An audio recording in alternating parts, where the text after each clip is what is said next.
IVM. Welcome to another week on IVM. It's been a great week, and if you aren't following us on social media, please do. We're IVM Podcast on Twitter, Facebook, and Instagram. On Geek Fruit this week, Tejas and Dinkar discuss their favorite movie soundtracks. On The Scene and the Unseen, Amit Verma talks to researcher and activist Amit Chandra, and they dissect India's education sector. On Cyrus Says, we have writer and director Anand Sivakumaran, who's hosting a great new show for us called Croc Tales as well. Anand and Cyrus talk about how Anand journeyed from an engineer to a full-time writer. On Simplified, Naren, Chuck, and Shriketh go to the root of the word assassin and twisted an interesting history behind it. This week on Shunyan, we're joined by Sanjay Nath, who is the co-founder and managing partner at Bloom Ventures. We have a really interesting conversation about investing. On Marbles Lost and Found, Zen and Lavanti talk to psychotherapist Alicia Halani. And also this week marks the 50th episode of the Pragati podcast. Hosts Hamsini Hariharan and Pawan Srinath sit down to talk about the long, strange trip it's been and also round up some of the recent news. And with that, I'm going to take you on to your shows.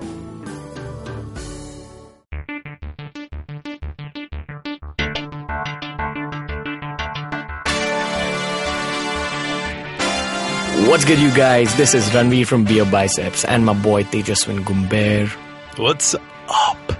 So, this episode of Hustle Science is kind of special for us because primarily both of us are like fitness guys. Yeah. We're fitness bros. Yeah. We have that fitness life. Yeah. And when we started working out, every trainer that you ever spoke to would definitely mention K11 or Kaizzad Capadia, sir. Yeah. And we're actually getting this opportunity, and we've actually got this opportunity, and we actually had this opportunity of interviewing Mr. Kaizzad, where he spoke about fitness, he spoke about his diet, he spoke about the business side of things. Yeah, and that's the funny part, man. I've been hearing about him for years now. Yeah. Like, you've been seeing K11 boards everywhere, but now we're going to be interviewing him. So that's big. For the absolute noobs, K11 is basically one of India's biggest, if not India's biggest, academy for personal training certification. So any top level personal trainer, fitness trainer that you meet has most probably done a K11 certification. It started because of Mr. Kaizzad Capadia. Change the topic. Have you done any certifications? I have done it from my own coach's academy, which is technically a rival to Kaizzad sir's academy, but yeah. What's the name of that academy? It's called Peak Performance by Mr. Bini Sridharan. Oh, yeah. okay. So he's my mentor. But I'm one of those, my views on fitness are that you should try gaining knowledge from wherever you gain knowledge. Yeah. That's what we do also. Our conversations go on fitness tangents where we just discuss fitness. That's how you grow your fitness knowledge. Yeah. But that rule applies to any knowledge. That's what I feel. That's the point of a podcast. Sab kuch mein knowledge. Sab kuch mein inspiration. Yeah. So speaking about knowledge, we're working on Trillion, which is our startup. Yeah. And I'm sure in this conversation, even you remember moments where you picked up things and you applied it to Trillion. Yeah. He spoke about meeting the right people, handling people, all those people management and stuff. All those are concepts that apply to any business in general. Yeah. That's the beautiful thing about living this life that we're living, man. We're interviewing all these amazing people, picking up knowledge just through simple conversation. And hopefully helping a bunch of other people too, you know. Yeah. So we also spoke about things like spirituality and just this whole side of Kaizzad sir that most people don't know of. Yeah. A lot of people haven't heard his voice because people have seen pictures of this super buff Bawa, but they don't know who he is. And I think that's the main goal, man. You've got to humanize these people. Like you've got to see what they come from. You've got to see how they've hustled. Yeah. I feel like there are very few differences, but key differences between someone who makes it really big and someone who makes it, say, above average, who gets a very good quality living, and someone who kills it in life. Yeah. Point of this Hustle Science podcast is to get those people who've killed it in life. That's what I feel he's done. Yeah. So, and their stories, how they have struggled, how they are where they are right now. You know, they've also had the same human emotions that we have. Yeah. The way they tackled it. Yeah. They've gone through failure. Yeah. They want to talk about that failure, and now is when we talk about that. Sure. So without dwelling too much on the details of the interview, let's just dive straight into it. It does go on tangents, but trust me, it's some of the most interesting tangents you'll ever go on. Yeah. So let's get straight into it. What's good, everybody? Welcome to Hustle Science with Ranveer and Tejaswin Gumber. Tejaswin Gumber, what's up? What's up? Okay, today on the episode, we have someone super special, especially if you're a Beer Biceps viewer. This is someone who's inspired me personally and most people in fitness in general. Mr. Kaizzad Capadia, welcome to Hustle Science. Great to be here. Okay, so the whole point of this show is to get into the mind, the spirit of people who've accomplished things in general, hustlers. So the word hustle basically means consistent hard work. And I know things about you, but we want people to just get to know you a little better. So we're going to start off today's episode by talking about where it started for you specifically. Did you always know that you're going to get into fitness? Did you always know that you're going to become this fitness entrepreneur that we know you as today? Entrepreneur? Absolutely not. Okay, so it all starts with the sand kicked in your face. You're a small guy, tiny guy, skinny guy. So I started off being a 48-kilo teenager with this major chip on my shoulder to prove the world that I'm damn bloody strong. Okay. There was so I've shared this with my students before a lot of times. There was a complete obsessive compulsive disorder, if you call it. If I saw something heavy, I had to see whether I can pick it up or not. Could be a stone, could be a big, huge suitcase. Anything that looked challenging to lift, I had to get my hands around it and try and lift it. I mean, I've been known to sort of imagine I'm this tiny guy and there's a bus standing there. And because it looks absurd, I sort of lean against the bus. And then I start straining just to see if that bloody thing budges. 1 inch happens, okay. A millimeter budges. Yeah. So around the age of 15, after my 10th standard, I wanted to go for a movie with a friend. Apparently that friend was working out at a gym, so I went to pick him up. I entered that gym for the first time in my life. That was in Thane. That was where my hometown was. At the age of 15? Sorry? At the age of 15, the first time? Yeah, that's 1987. Okay. And it sounds crazy. If you want to know the date, it's 15th of May 1987. I love that you know the date and the time. Maybe.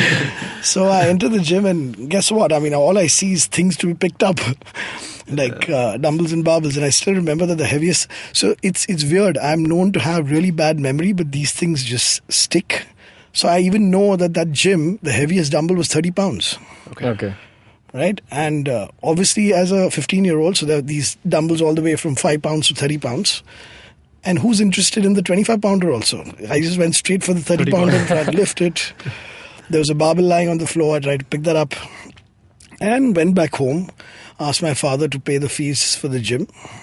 And being from a Parsi family, father also, physique culture was always this thing that Parsis were into. Yeah. So to ask Babaji, a son asked the Babaji that, I want a gym membership. Father never refuses. Yeah. Pays the fees. I start off out there. And then I start working out for 4 hours. Wow. Okay. A day. Okay. So the one question that you must ask me is why 4 hours? Why not 5 hours? Why not 3.5 hours? Yeah. So the reason why I worked out for 4 hours is because the gents timing started at 4 o'clock and ended at 8 o'clock.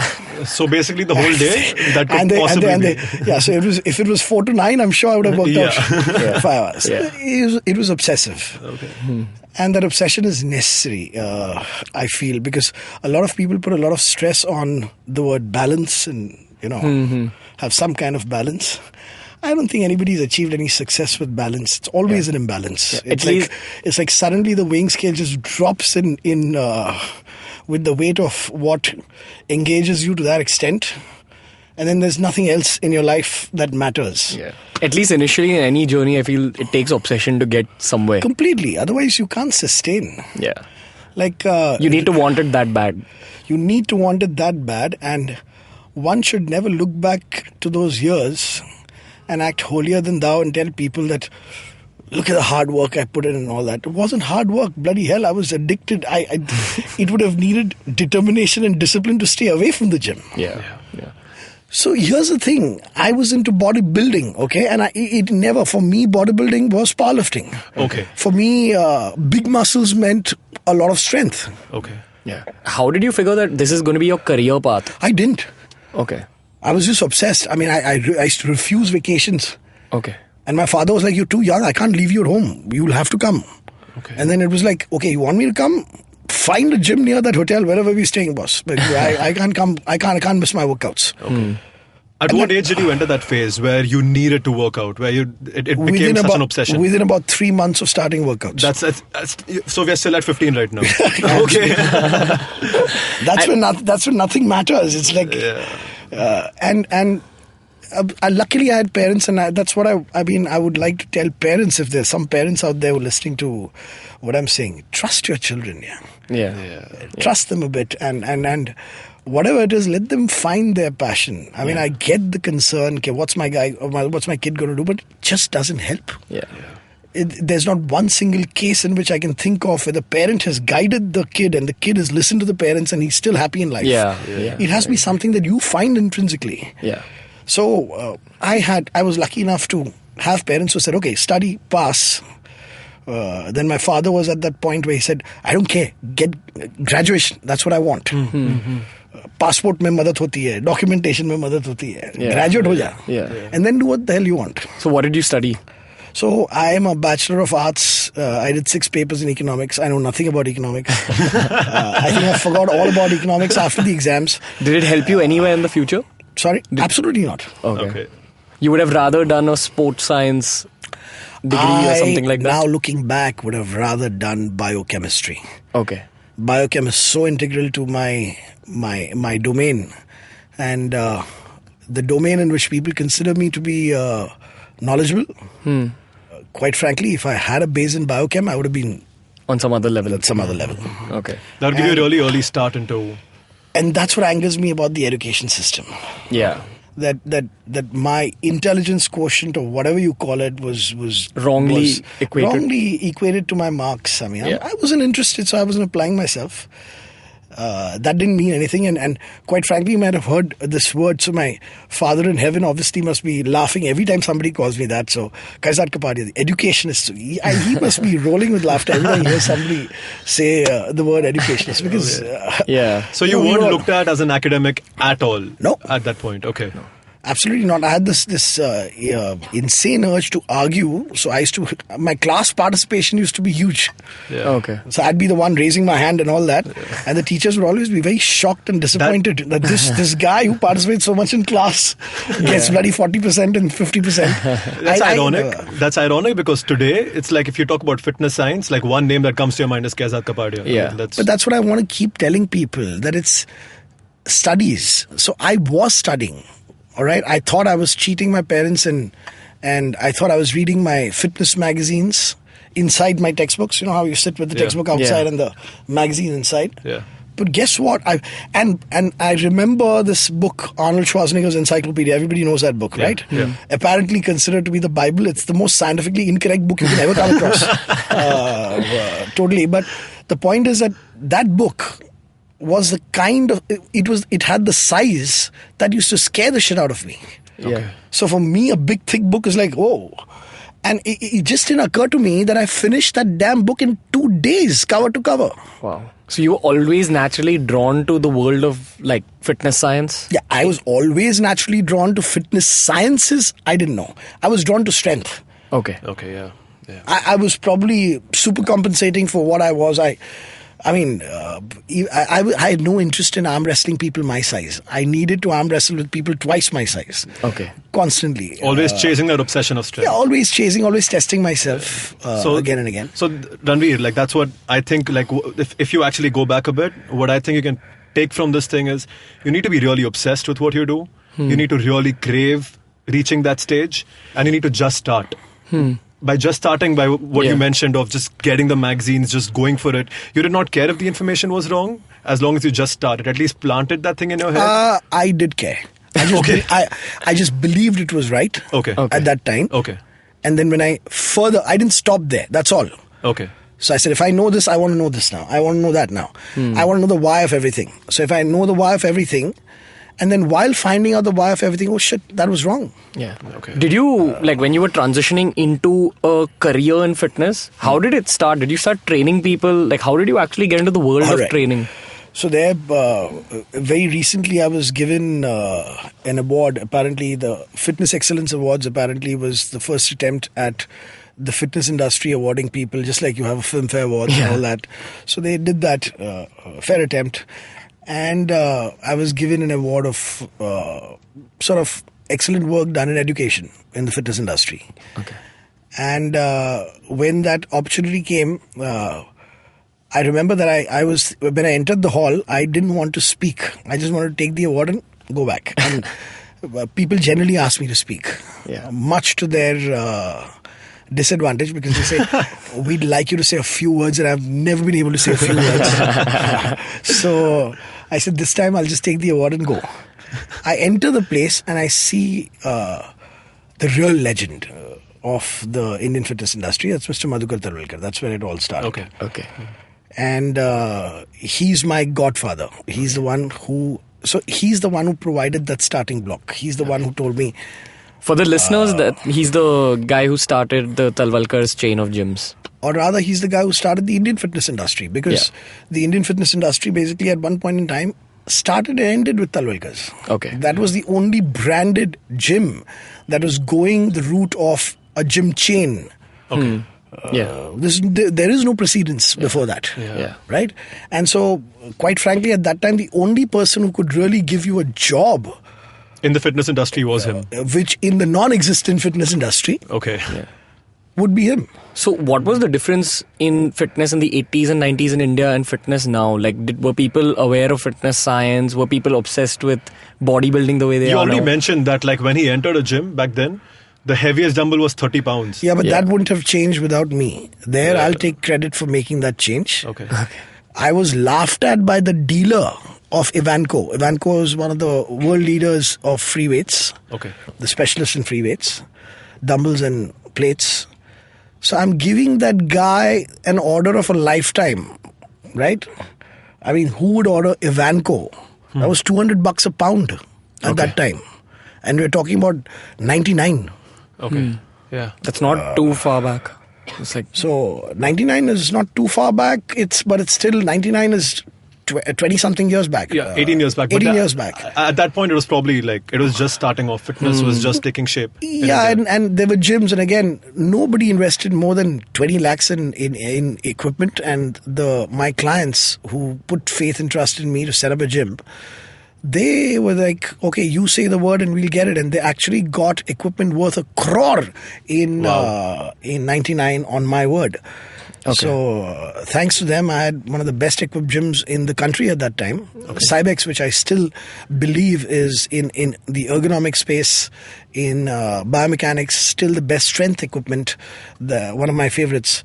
So I ordered Cybex for the first time. Cybex got an order of 1 crore. And I still remember the dealer at that time laughing at me and actually telling my clients for whom I'm ordering, ये बाबा जी तो खुद के लिए 100 pound का dumbbell ले रहा है, कोई नहीं उठाने वाला. And I proved him wrong, because those 100-pound dumbbells, I had people coming from Cuff Parade, I had people coming from Chembur, and my gym was in Burley. okay.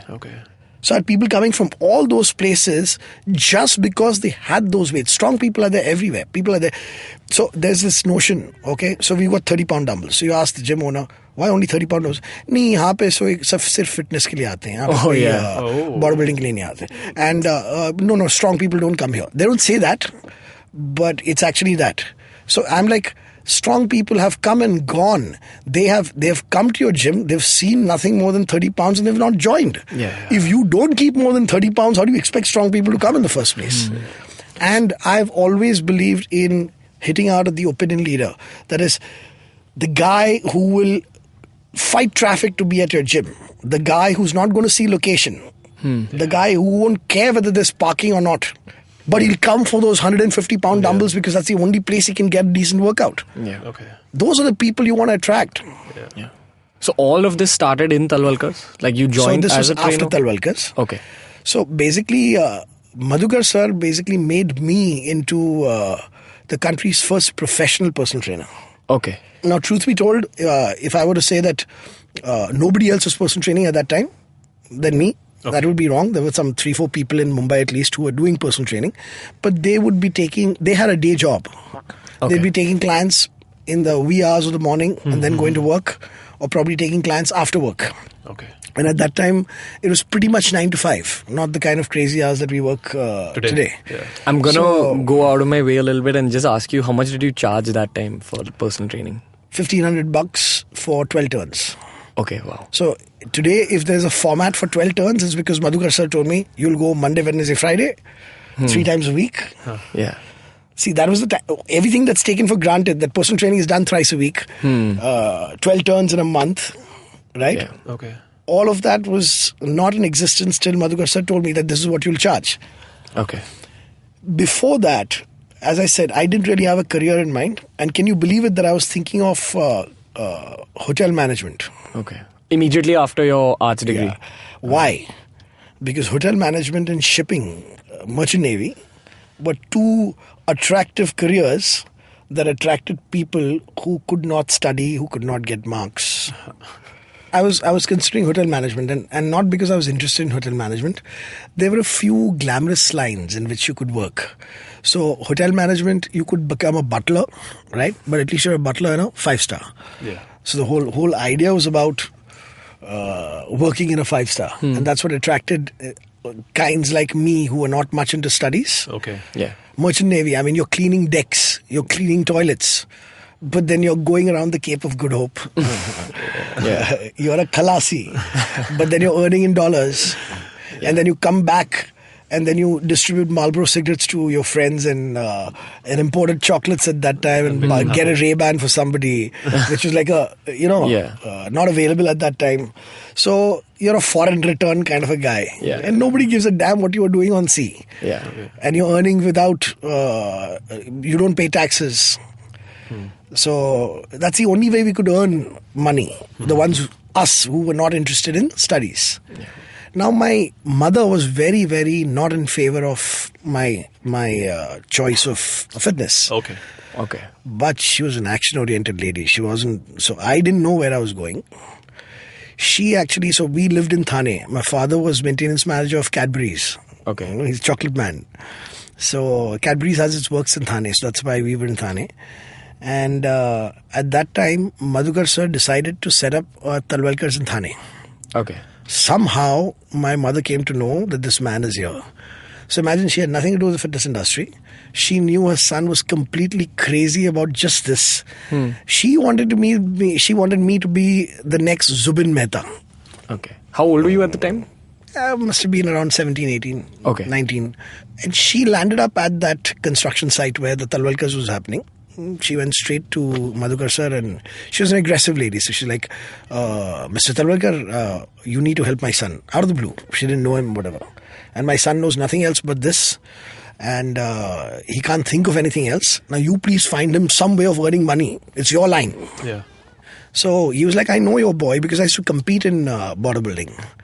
And I used to always stand out on stage because I was the only fair white blob on stage, no pura tan, no tan, nothing. Yeah.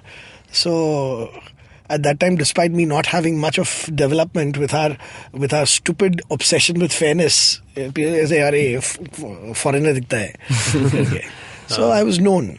Madhukar sir basically said, I know your son, he competes, and he was at that time the president of our bodybuilding federation. Okay. Apart from being an entrepreneur.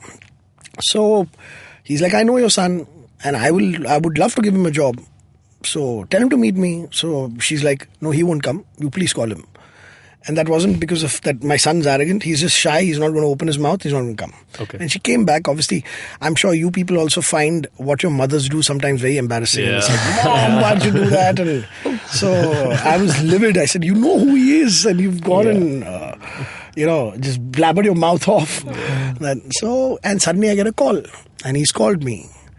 And then he is the one who said, you should personal train. It's big in the West. He was the only wealthy guy in the fitness industry who actually acquired his wealth. There are a lot of wealthy guys today in the fitness industry, but they've acquired their wealth through other somewhere means. else. Yeah. And they're investing in the fitness industry.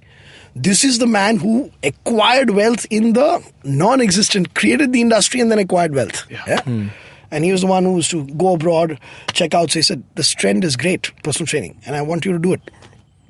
And he gave me my first clients. Okay.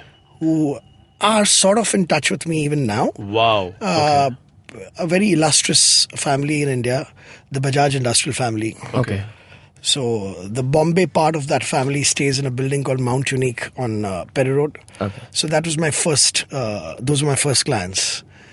And Rahul Bajaj, obviously, Sion of the Bajaj family. Yeah. So his younger sister, Suman Jain, was my other client. And her husband, Naresh Chandra Jain. These were people that I started out with. They were my first clients. And I remember that when I first trained, so Kushagra Bajaj, he was my first client. And I was told, charge 1,500 rupees a month for 12 turns. And then Suman Jain ji and Naresh Chandra ji said, we want to train with that personal trainer. And then I was like, sir, how much do I charge them? And he said, 2 people together, okay, 2,500. But everything you were teaching these people, you had learned yourself from Yeah. those magazines? Yeah. Oh, okay. Yeah, absolutely. All self-taught. What else can I do? Yeah. See, even at that time, so if you talk about career and how it went, no? Now, in retrospect, I call it, since I've read books that have defined it, in retrospect, I think I was following the philosophy of now, Okay. Just doing things.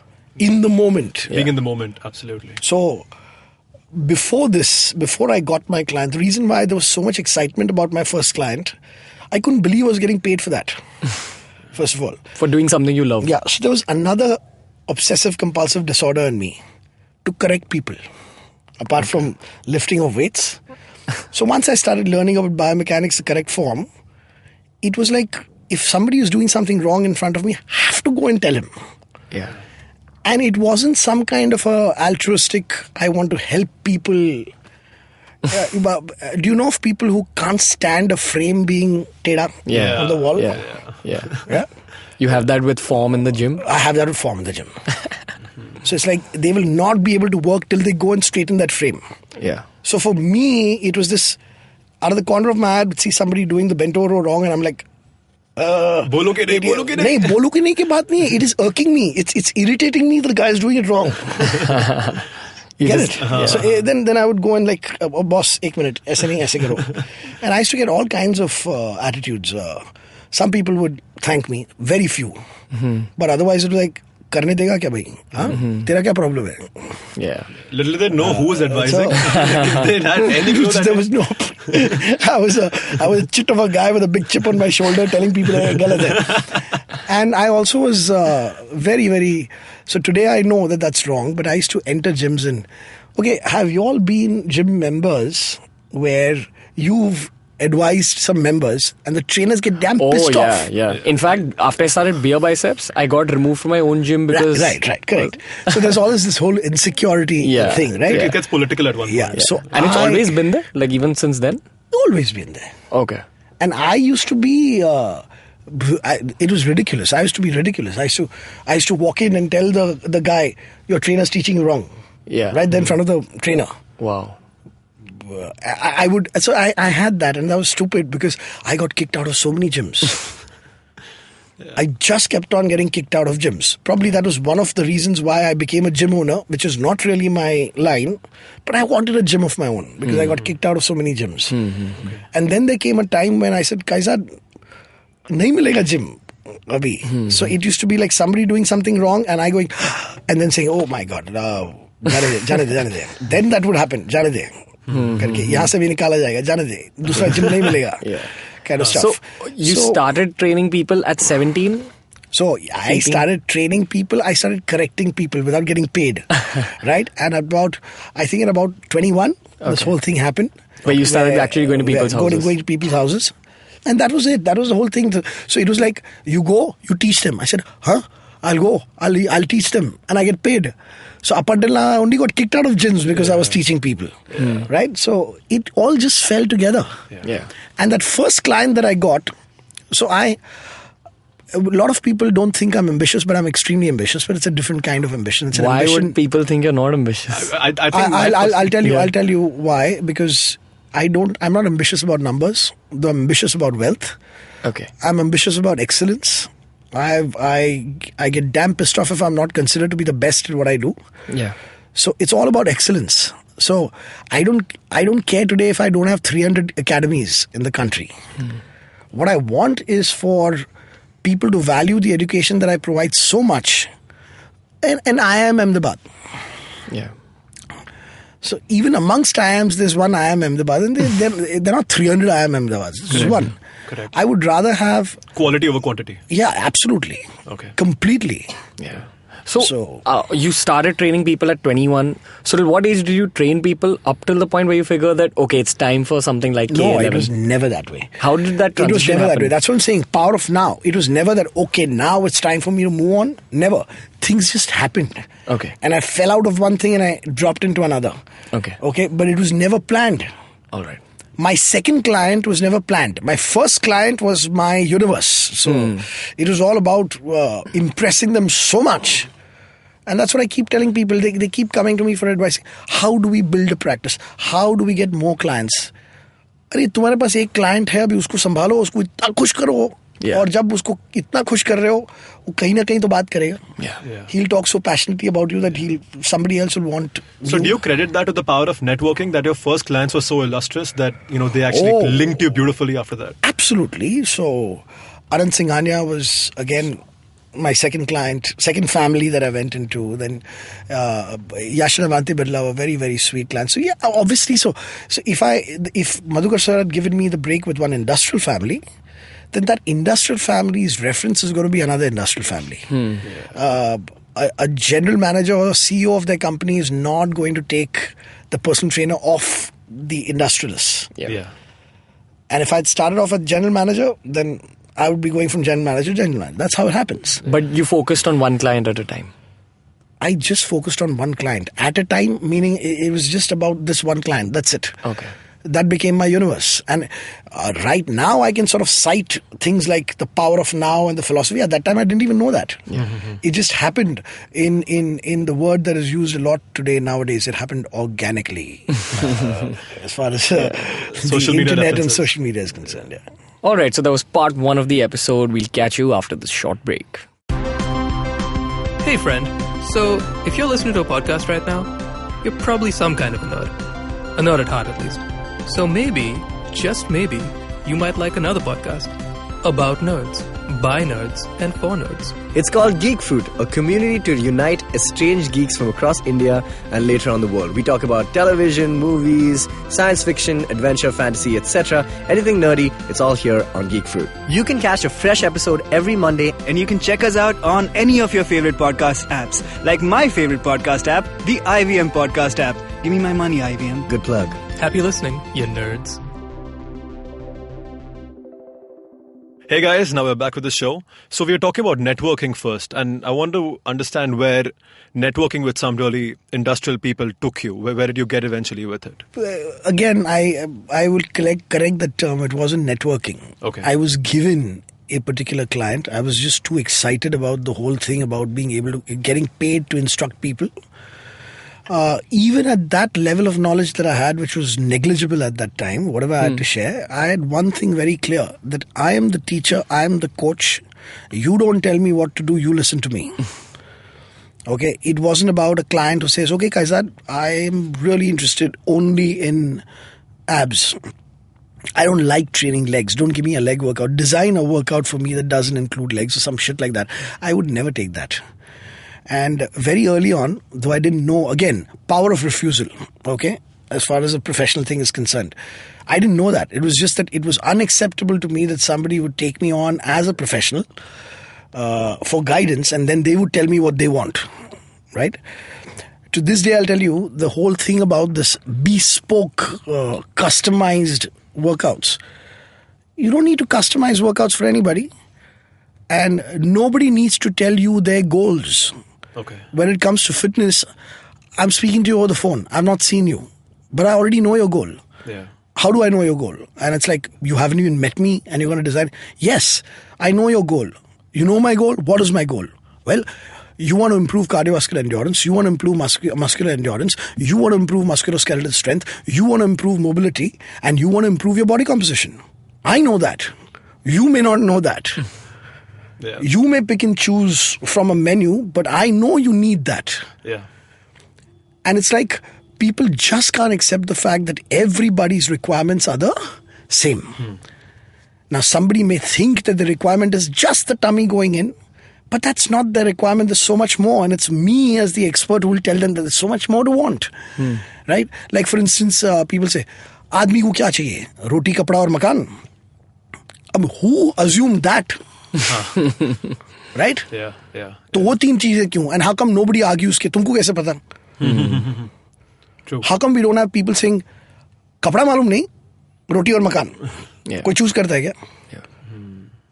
So the point is that I don't need to know. I need to cover all bases, and I need to make you into a fitter human being, and I need to keep at it, because fitness is like that horizon. Health is normalcy. Yeah. Very unambitious goal. I want to be healthy. What is health? It's the absence of pathology. That means absence of illness is health. That doesn't mean you can do much with your body. Yeah. So health is normalcy. You can't be healthy. If I'm healthy, you can't be healthier than me. Yeah. You can't be healthier than healthy. Correct. Yeah. But if you see Usain Bolt in a gym, the guy who can propel himself at bloody 45 kilometers an hour, why is he in the gym? So you ask him, why are you in the gym? To improve my fitness. Because that's the kind of horizon that it is. You have to keep at it to keep on excelling. Progression, dynamism. You don't stagnate. Do you feel like concepts from the world of weight training, like keeping at it, staying consistent, helped you in your real life and your business life as well, like creating a career? Like, did it give you some kind of mental discipline? Again, I'm averse to the word discipline. Discipline is needed when you're doing things that you don't feel like doing. Discipline is needed when you have to wake up in the morning to get to work. You don't want to get to work. You hate what you do. And yet, you bloody report there at 10 o'clock. You don't miss a day at work, but you hate your job. Man, that requires discipline. Yeah. You love what you do and you're there. Don't call it discipline, man. I want to be there. Yeah. Do you look at your career like that? Yeah, absolutely. I look at my career like that. Okay. And then obviously as the business increases, responsibilities increase, and then it's not up to you. You can't take a day off and you want to take a day off. Yeah. Happens sometimes. That's the stage that you are at right now. That's the stage where I'm at right now. So how did the world of personal training lead up to K11? Yeah. So that's also an interesting story because it wasn't planned. Okay. And now I feel nothing should be planned, quite frankly. And the whole essence of the power of now is that when you're looking ahead, you're bound to bloody step into a pothole. See, that's the whole point. Yeah. So you don't look ahead, you miss the moment, and you miss excellence. Excellence cannot be achieved by looking ahead, by looking to the future, by planning the future. It's giving your best now? It's giving your it's giving your 100% now. Yeah. And when you do that and when you reach excellence, the future comes to you. Yeah. For want of better words, it's literally like the opportunities people want. Oh, why don't you do this? Why don't you do that? Opportunities come to you. Yeah. Similarly, two of my fittest clients, the kind of clients that I used to love training them. So Anu and Harun Yusuf, long time back, they used to have a salon which was very, very happening, Scissors Over Comb in Burli. Okay. So they had property, and this property was amazing.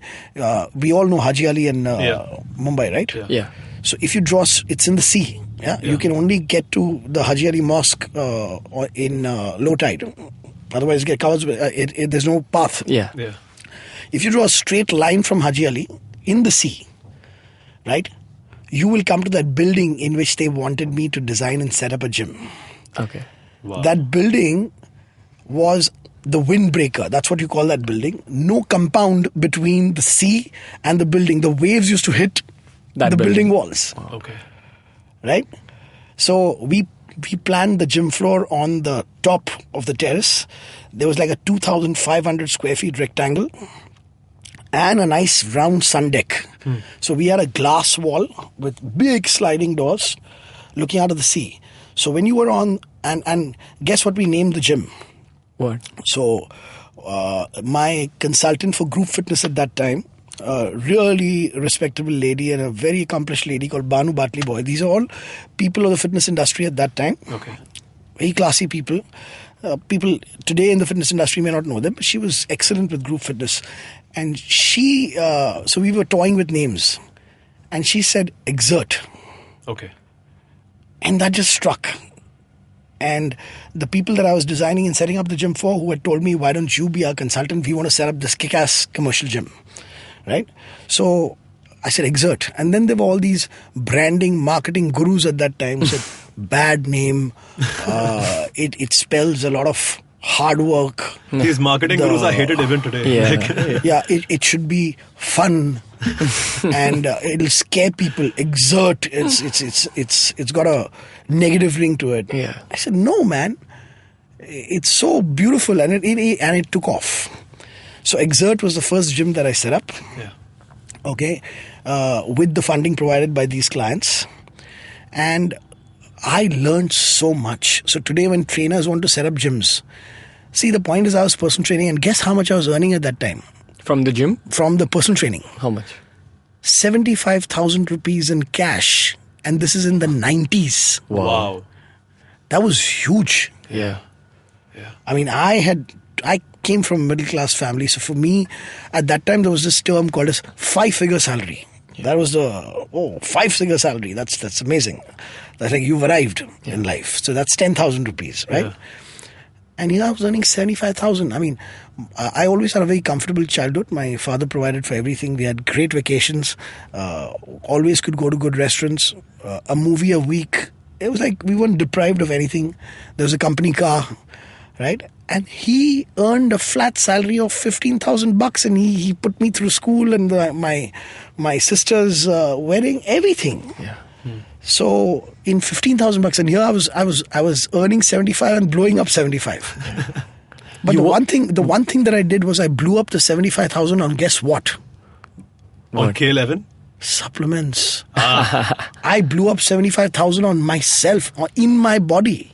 Yeah. But that's a lot of money. Didn't you ever feel like satisfied with that? What gave you that impulse to start a gym? Like, why do you want to expand beyond personal training? It wasn't about expanding beyond personal training. It was about two of my clients saying that, would you like to design and set up a gym? And all those times that I was kicked out of gyms, and all those times when I thought, damn, this gym should have this gym should have a power cage. Why can't gyms have power cages? Why can't gyms have heavier dumbbells? So I had basically an idea of an ideal gym in my mind. So when that thought came up, and guess what? It wasn't an expansion. They very generously asked me, how much would you take? Okay, and for some odd reason, out of my mouth came out this amount of 30,000 a month. Now 75,000 was coming from multiple clients, right? But 30,000 flat salary meant something. So बहुत डर के मैंने पूछा कि भाई 30,000, right? I said, okay. And I thought I'll cover up the rest in the personal training that I would do. Yeah. At that time also, I was very clear that the personal training that I would do, I would charge an X amount, and 40% would go to the gym, 60% would come to me. Yeah. Actually, now I know that the correct ratio should be 30% to the trainer, 70% to the gym. We'll talk about that a little later. Yeah. That's how a right business ethic is. Yeah. Okay, because infrastructure is not yours, right? And you're getting 30% of revenue, not a profit share. Yeah. No costs involved. Yeah. So at that time it was unreasonable, but I got 60%. The gym kept 40%. But it never occurred to me that all 100% should come to me. And I said, from this commission, I'll make up the deficit. Yeah. But the way I was, obviously the responsibility of really looking after a big gym, and that gym was designed so beautifully. I've not been able to replicate that again because too many concerns of costs and all that. Even in my own brand, I could not have done what I did at that time because those guys were just blind to any project reports or any kind of project viability. It was just, what is right, whatever you think right. So can you believe in 99, my aerobic studio had a suspended floor? Wow. An actual wooden suspended floor. Wow. The kind of technology that you see in squash courts where the surface actually has a give. Yeah. Right? Where actual shock absorbency, not some stupid wooden tiles that people think wooden floor shock absorbency or like the 10 mm wooden wannabe make-believe wooden floor. Yeah. So actual suspended floor. And we had Bose speakers. Now, why Bose speakers? Because sound and music is very important to group fitness. So, bloody hell, we had Bose. Yeah. And what people don't know, or it might be really unique for them to know, is that I brought spinning to India. That is, and again, correction, not me. So Anu, who's the owner of the gym, very well versed with what's happening around the world. So she said, there's this thing called spinning. Obviously, she had that respect for me that I had to approve if that could come in. And spinning still till date, it's not gone out of vogue, and it won't because it's a cardio workout that makes sense. In the sense, it's a real bloody workout. Yeah. So trends come and go and fads come and go, And suddenly there is a fad, but that fad has some rock solid bases, base behind it, a foundation. That will never stay a fad. So Correct. So in the 19th century, in 1800s, people wore jeans, and we still wear jeans because it just makes so much sense. Yeah. So fashions can come and go, but the denim never goes. Similarly, in fitness, for that matter, so many kinds of workouts came and went. Yeah. But the spinning thing is not going to go because it just makes tremendous sense. Yeah. So when I heard about spinning, we set up the first spinning studio. So there was a landmark gym in many ways. Yeah. Then the gym floor that I set up in such a way that a 70-year-old grandmother should feel at home. She should have the starting blocks. So I need a 1.25 pound dumbbell for her. Like a half kg dumbbell for her. And I need the bloody 200 pounders if Ronnie Coleman came into my gym ever. Yeah. So I wanted a gym that was kindergarten to post-graduation. And people don't understand that the progression has to be in your gym. Yeah. यहाँ पे सब beginner आते हैं तो beginner को तुम intermediate पे नहीं लेके जाएगा, intermediate को advanced पे नहीं लेके जाएगा. Correct. Did मतलब क्या है? Did you treat the gym as your first business? Like, did you No. look at it that way? No, just my responsibility. Were you assigned For as a that, head trainer over there? I was the CEO, the pune, the housekeeping manager. I was everything. Yeah. Okay. I was the sales, and it was multitasking. I met every member who came in. I showed the gym. I sold the memberships. So from your personal training journey to starting this gym, did you ever have any struggles in the fitness world? Did you struggle? If looking back, it could be said that I traveled 30-40 kilometers for one client, right? And that could be called as a struggle. And today's youth really they whine a lot. They whine a lot. Yeah. It's like you're a trainer. So my godfather, Madhukar Talwalkar. See, there are some unique things about this guy. Okay, he lives fitness, right? So he is 83 right now, but 83 or 84, I don't know. I hope I get it right. But he's vitality on his face. And always the shirt is tucked in. He's smart. And he's always standing upright. Yeah. And so he greets everybody, even at 8 in the evening or 9 in the evening. It's his branding. All right. So that's what branding is all about. You create your own brands. So you meet him at 10 in the night. Yeah. He say, "Good morning." So you'll say, Mr. Talwalkar, it's 10 in the night. You'll try and correct him, and he say, "No, sun never sets on people in fitness." Wow. So see, this is how he would. So he would, and if he's saying bye to you, he won't say good night. He'll say good day. So that's his thing. Why do you call him your godfather? Like, what was this relationship? So my parents gave birth to me. Yeah. So Kaizzad Capadia was born to Farooq and Sheru Capadia, right? And Kaizzad Capadia, the fitness professional, was given birth by. Yeah. Did he mentor you through like No. the journey as well? No. Okay. But he started it off for No, he just He pushed you shoved into me it. there. Yeah. Okay. He put me at the right place. He gave me that first step, after which it was all. But it doesn't matter whether you've done it all on your own. You could not have done it all on your own if that person had not nudged you there and not given you that first break. Correct. Correct. So true. So some people call it gratitude. There are some words that were very special to me at one time, and I hate them now. So I hate the word gratitude because the damn thing's become a buzzword. To be successful, one must have gratitude. You don't practice gratitude. It's there or it's not there. You don't read a book and say, "Oh, gratitude is important." According to the science of vibrations, if you have gratitude, then you'll be successful. So because I want to be successful, I must show gratitude. And suddenly you have this idiot saying, "Thank you, God. Thank you for everything," like some bloody technique. And it's so false. Are you religious? I'm spiritual. Okay. Can you expand on that? We have to talk about this then. Can you expand on that? So I never prayed. Okay. And my father was majorly spiritual. I mean, you'd see him meditating at 6 in the morning. And there's another thing great about a human being who does something. So he prayed. He was a man of prayer. Not once did he say, "Kaizzad, why aren't you praying?" So we as Parsi Zoroastrians, we wear sadra and kasti. That's our religious thing. Like how Hindus wear the dhaga. So we have a sadra and kasti. And I never wore that because it didn't make sense. I was the man of science. Didn't make sense. Yeah. And my father never insisted on me wearing it. But when he passed away, it was my way of connecting with him. So I started praying. Yeah. And today it gives me a lot of peace. Did you start meditating after that point or before that point, or have you always been meditating? No, after he passed away. Okay. You meditate now? So again, once you actually sit to meditate, very difficult to meditate. Yeah.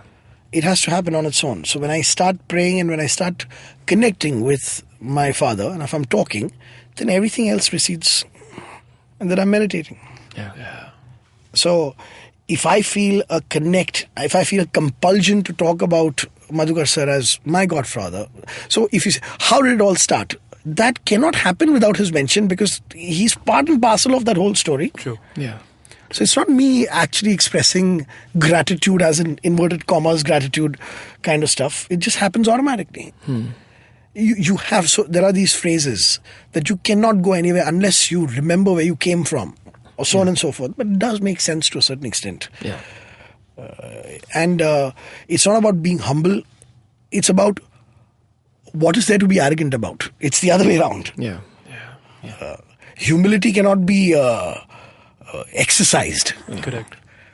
And humility cannot be mentioned. A person who says, I am a real humble guy is an extremely arrogant guy.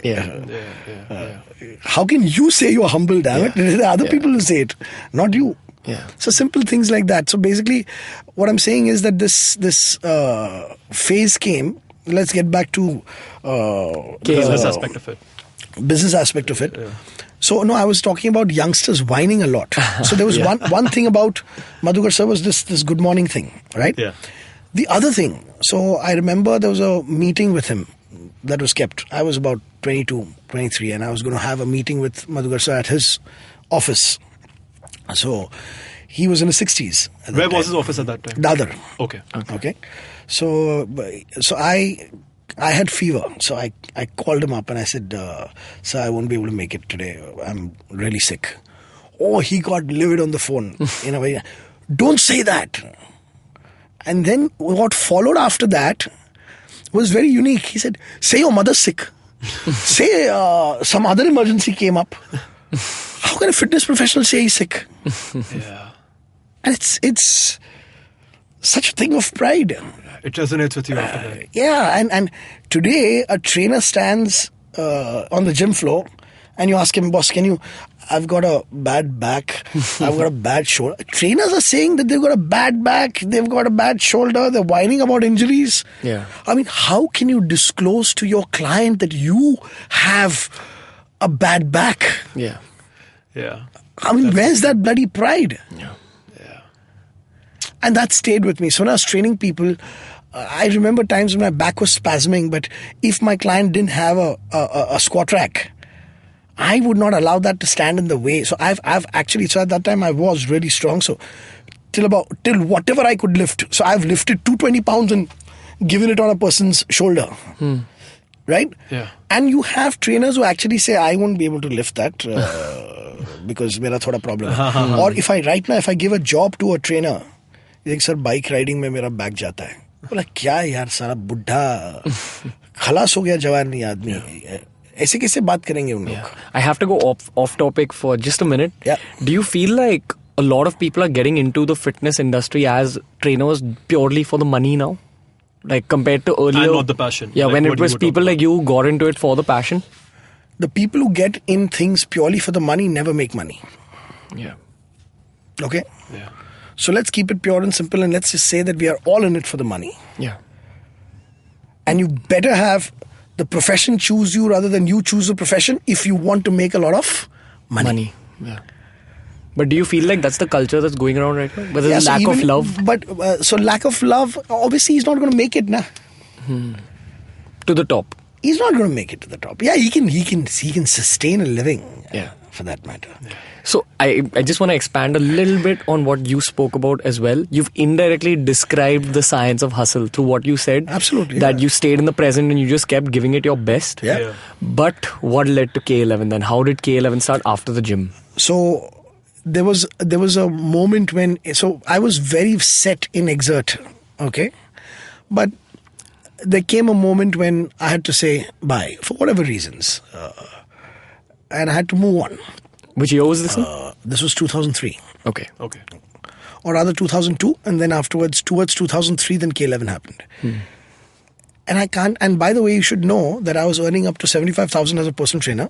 Then I took on a salary of 30,000, and then the responsibilities of the gym grew so much that all that personal training that I thought I would do, apart from looking after the gym, I could never do. Yeah, had the time for that.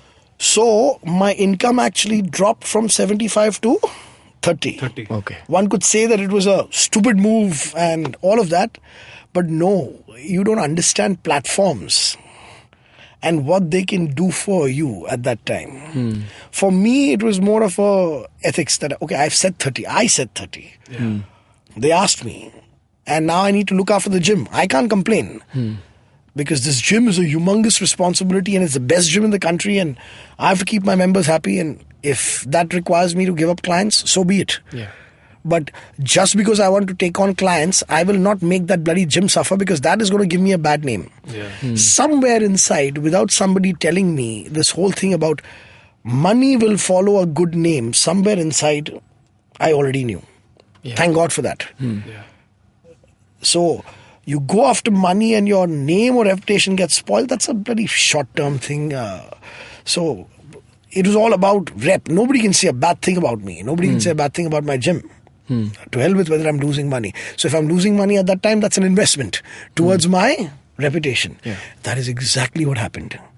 So again, all of this is not planning. Me at that time didn't know all this. Hindsight, I'll tell you that it worked out. And now I know why it worked out. Now I can guide somebody that, yes, boss, you earn your reputation, the money will follow. Because the day I moved from Exert, I can't tell you the number of people say, I want to start a gym.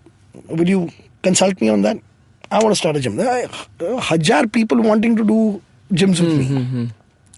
And that gave me an idea of a consultant. Okay. Wow, okay. So that was the world of gyms from the early 2000s, but we've still got to talk about K11 and Mr. Kaizzad's own brand, that's 5 Fitness. That'll be after the break. We'll see you guys then. Did you know India's most popular music festival was, in a way, conceived in Estonia?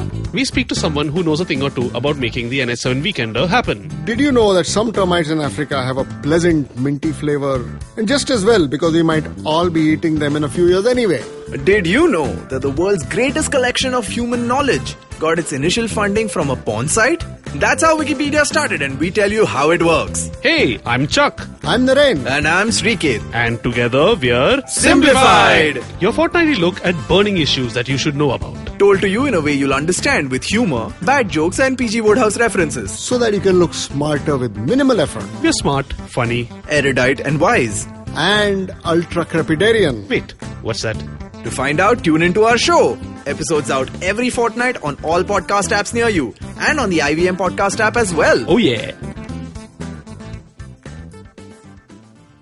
What's good, everybody? So we're back with Mr. Kaizzad Capadia. And Mr. Kaizzad Capadia, what happened after you left that first gym that you started?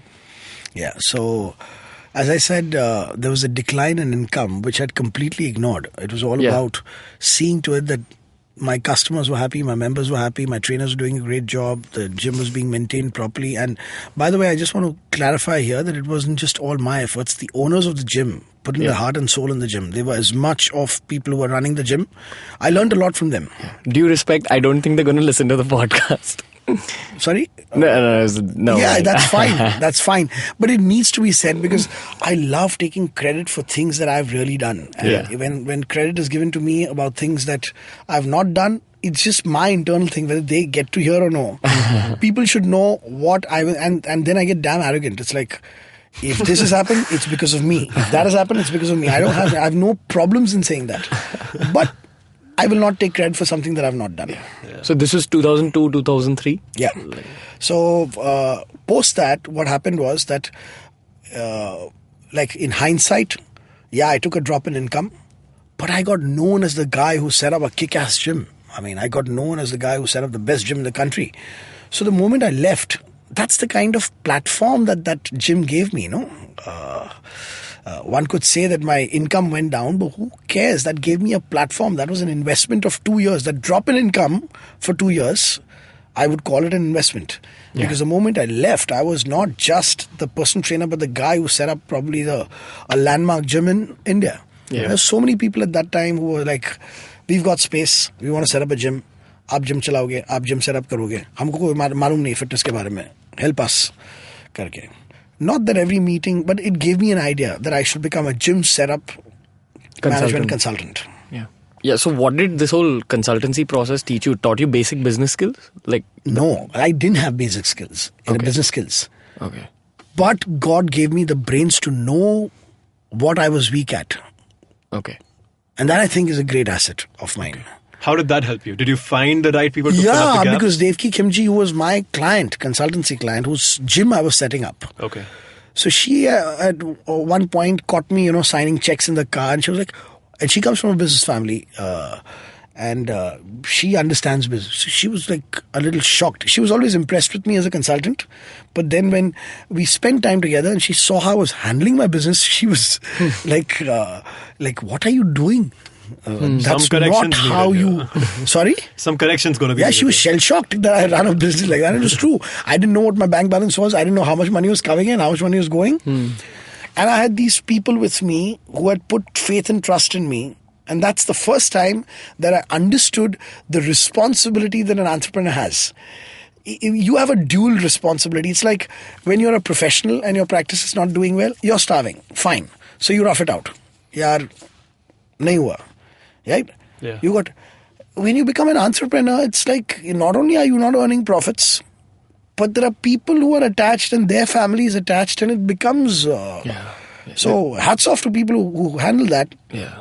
I didn't know how to handle that. I just knew that if people are putting faith in you and working with you, you need to take care of them. Yeah. Okay. Healthy, happy force. Yeah. They need to grow, otherwise you can't grow. Yeah. So that kind of stuff. So I could have been 100% owner of K11 today, and K11 would have been zero. So I would have been 100% owner of zero. Yeah. Today I'm a 50% owner of a lot, because I when Devki told me that this is not the way to handle it, my knee-jerk reaction was, and she was an entrepreneur. Okay. Yeah. Okay, so for her, business was the passion. Okay. And she had set up a gym. Fitness was also a passion for her. So I asked her, I said, would you like to, come and join me? Come and join me. Do you like this idea? And she said, the idea is fabulous. Okay.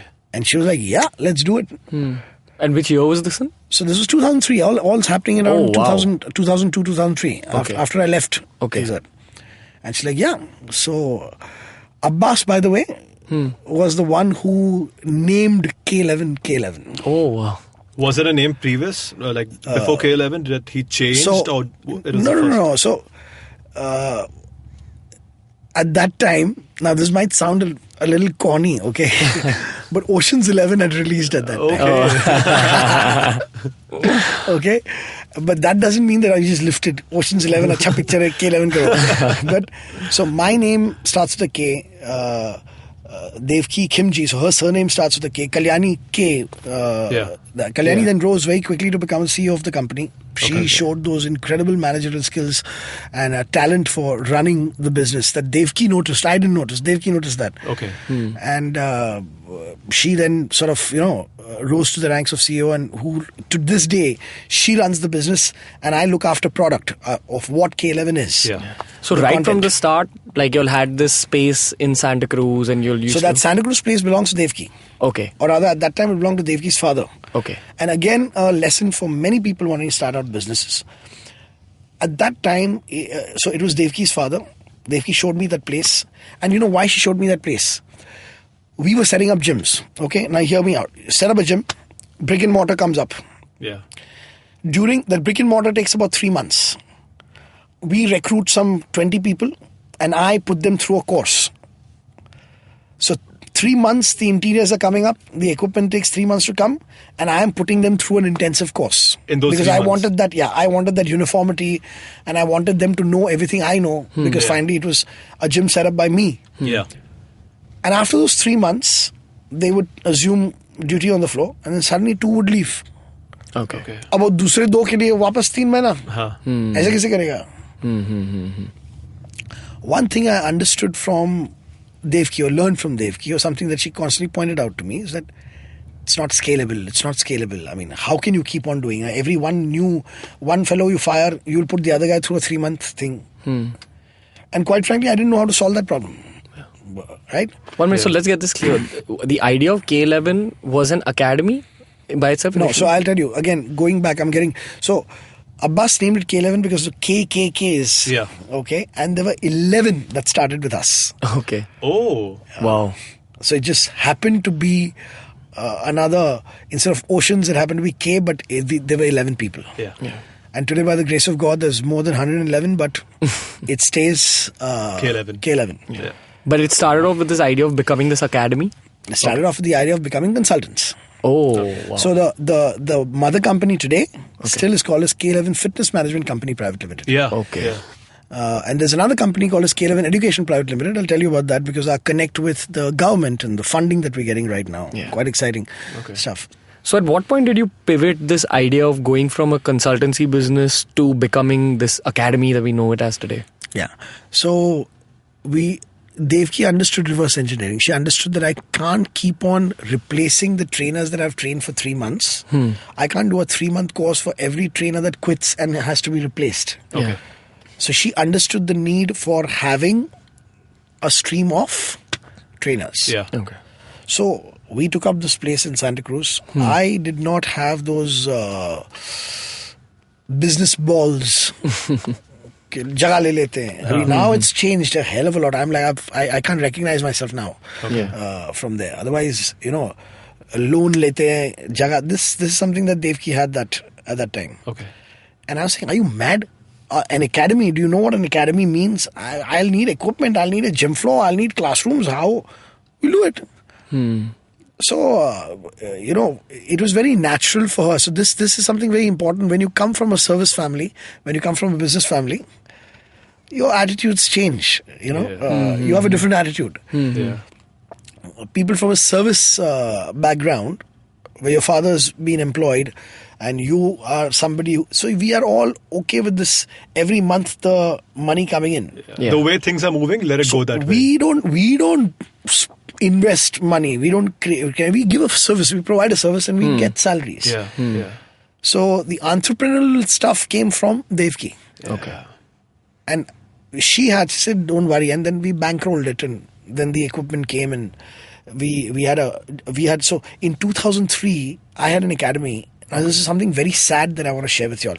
2003 I had an academy. Okay. A fitness academy. And it was very clear in my head that a fitness academy needs a classroom in which the lectures will happen, theory, and then it needs a gym floor, which is my lab, in which practicals will happen. Yeah. Okay. And the sad part is, and I really want to emphasize that it's sad, to this date, I am the only fitness academy that has this setup. Okay. Infrastructure is not a priority. So one thing could be said that, we are the only guys and all that. And somewhere down the line, I feel like, how can I be the only guy thinking of this? But why am I the only guy? You know what? This also shows that when you're that passionate and that in love with the subject, that's how you come out on top. That's why K11 has reached where it has. Completely. So you want to do things the right way. You don't want to do an eyewash of anything. Yeah. Everything has to have some meaning, some significance. Yeah.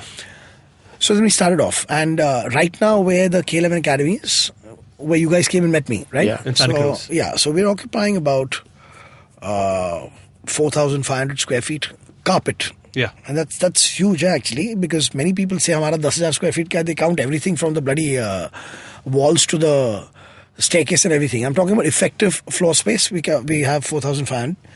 So we started off with a gala of 1,500 square feet. Okay. And then we slowly and steadily kept on growing, and now we're still bursting at the seams. We need more space. Okay. Right now. Yeah. We've taken the place, a nice bungalow opposite the road for our admin office. Earlier, the administration, everything was here. Now accounts and marketing and sales and everything is moved there. Okay. And you've expanded all over India.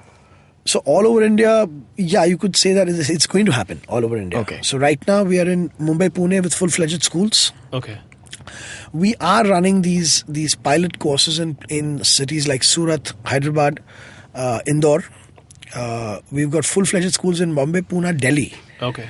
And now we're opening up another full-fledged school in Calcutta.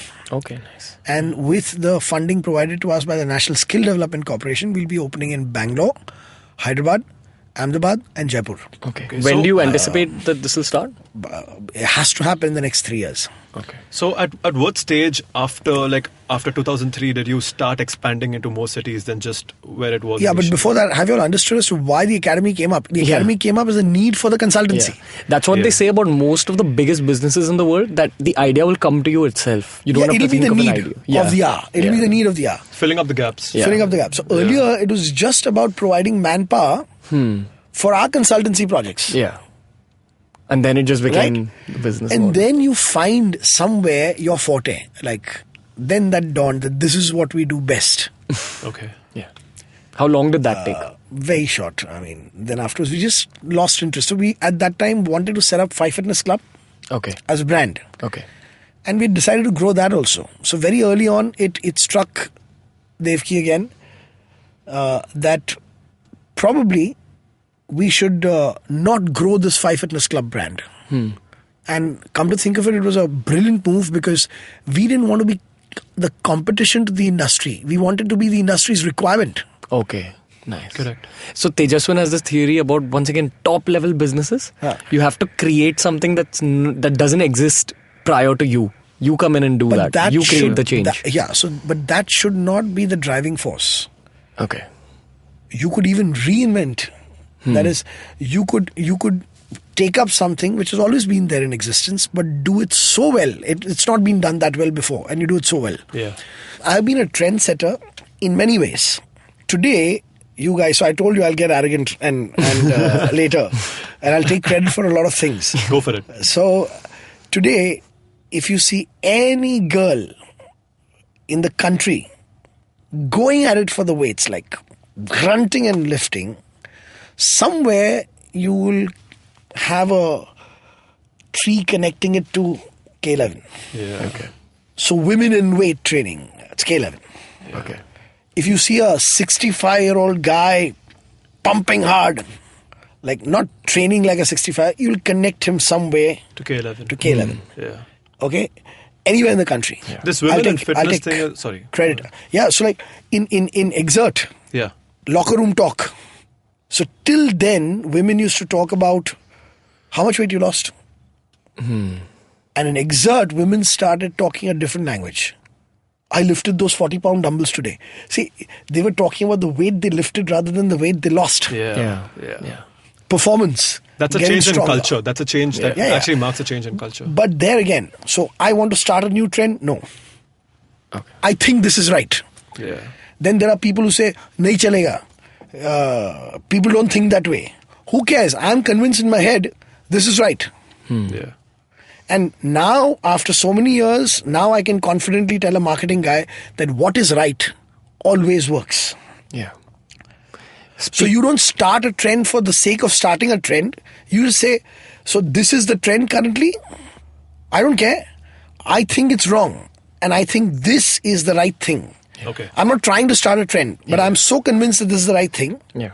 that I, with my belief in the right thing, will convince so many other people that this is right. And I'll educate them.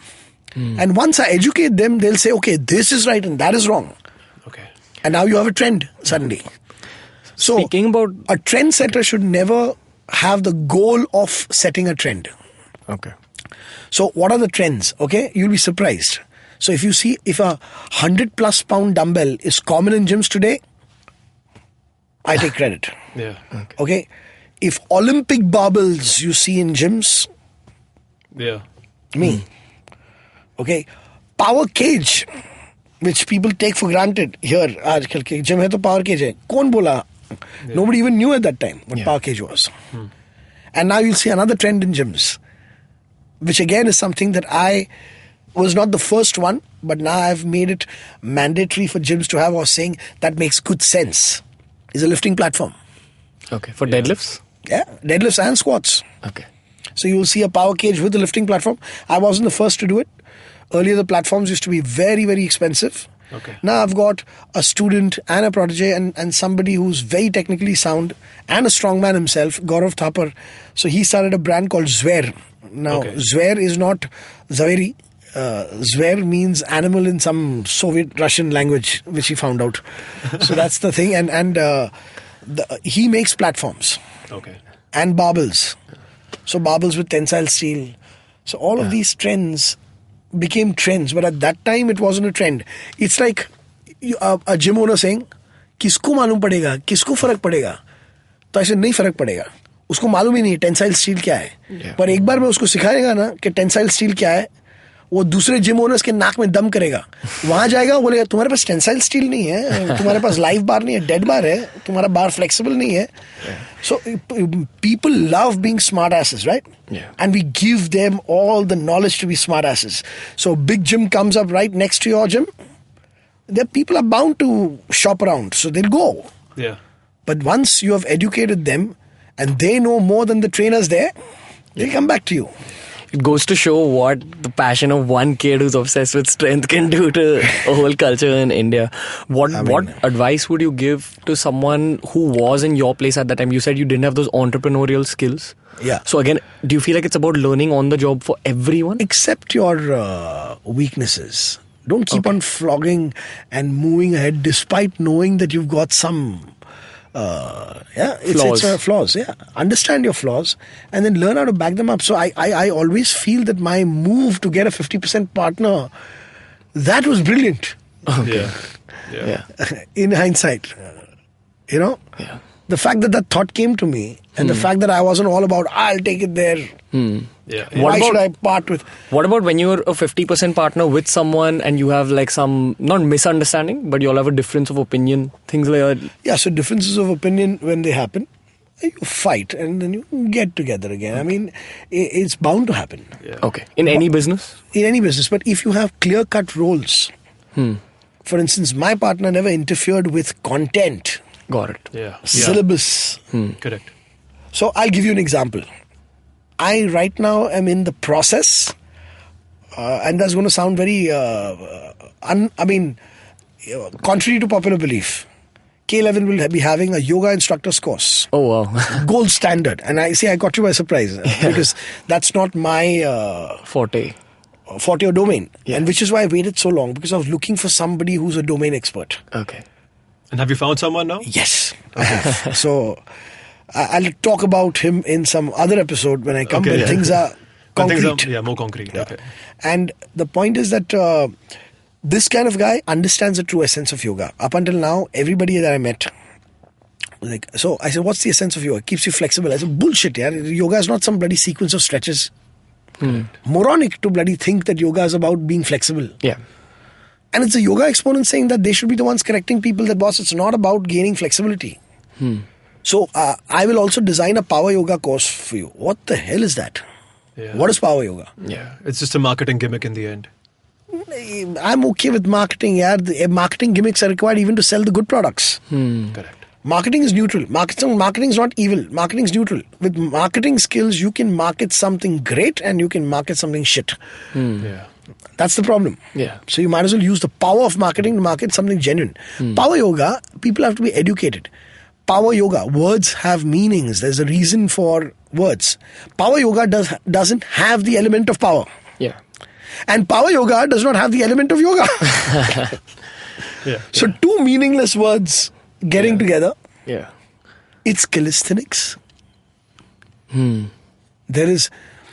calisthenics is being pushed with the saleability of the name yoga.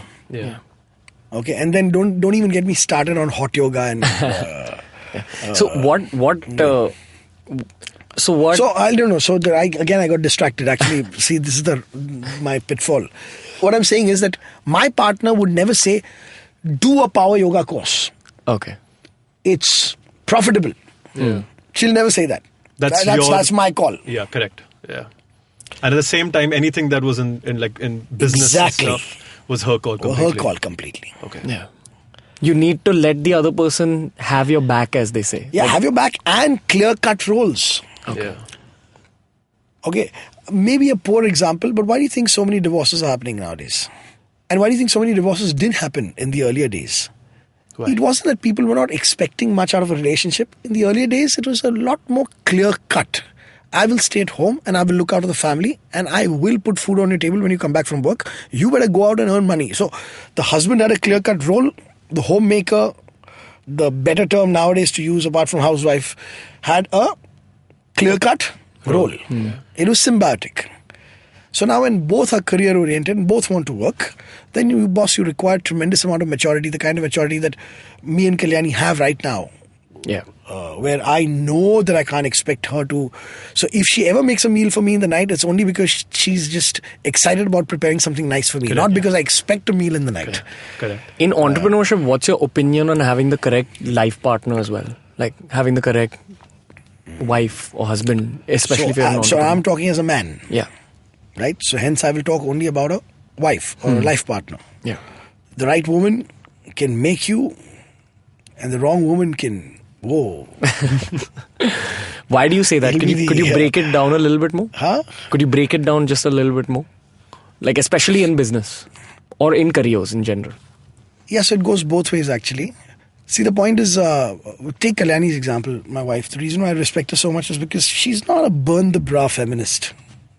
She's completely she doesn't hate women, hate men. Yeah. And that's what you need. You need that balance. Okay.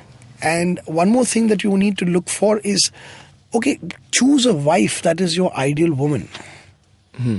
Sometimes guys, I can't believe I'm giving Relationship advice. That's what the podcast is about. That's okay. It's okay. It's going out to students as well. So. Yeah. So now I need to actually qualify that this is not fact, this is my opinion. Yeah. So when I talk about fitness sciences, That's all facts. I don't allow anybody to argue. You can't argue, it's a fact. Yeah. Okay? Water is H2O. I beg to differ. I'm sorry? You can't beg to differ. Achha, so this is a disclaimer. Everything ahead of this is just an opinion. Exactly. Nothing else. My opinion, my outlook. Okay. Okay? I just feel that a lot of guys, they think that they like this kind of a woman because they find it cool to be having this kind of woman. Then they want to change the woman after getting married. So you have a lot of guys doing that. Yeah. Like they get attracted to the woman because she's wearing something hot, and then they want to cover her up. So simple, usual stuff, right? Yeah. We see that all the time. Yeah.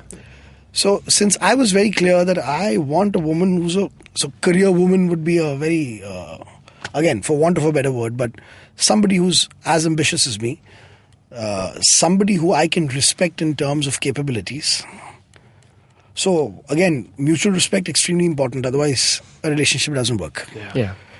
And you have to strive to earn that respect all the time. So a lot of things I do to impress my wife. I mean, a lot of things I do because that's the man that she hoped me to be, and I try and fill in that role. Okay.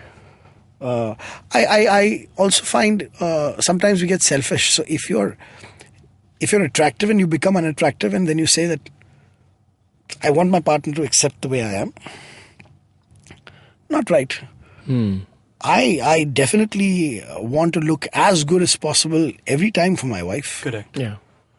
She tries hard to be as attractive perfect for me. And it's nice. It really helps a lot. Yeah. And if I were to wrap it up right now so that we get back to Business science, advice. business advice and science.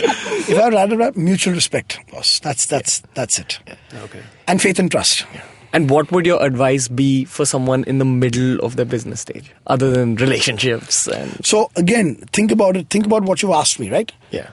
In the middle of business. Yeah. How do you know you're in the middle? If you are understanding the philosophy of now, you don't know whether you're in the middle or here or there or where. Okay. So suppose you have. That's the advice I'll give, that you're in the middle.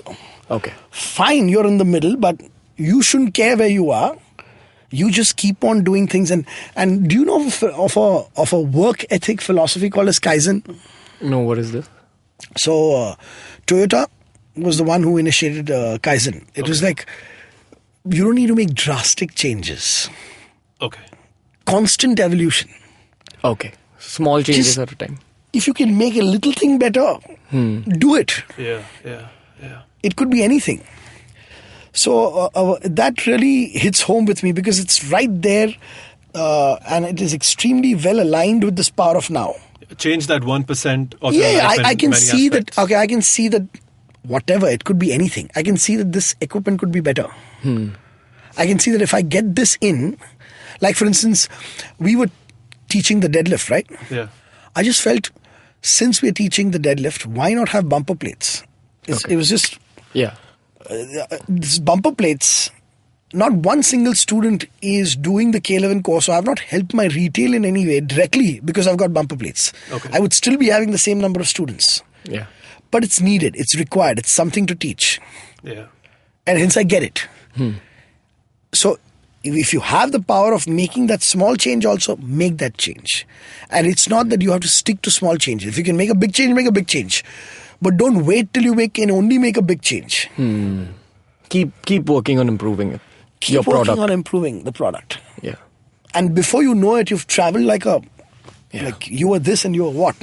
And I feel like that translates into every business because I felt that in YouTube as well. Just working on the concept of a video. No. So I started off as an engineer, didn't know anything about video creation, started shooting things, worked on one aspect at a time. And now we're at this professional level with all these subscribers.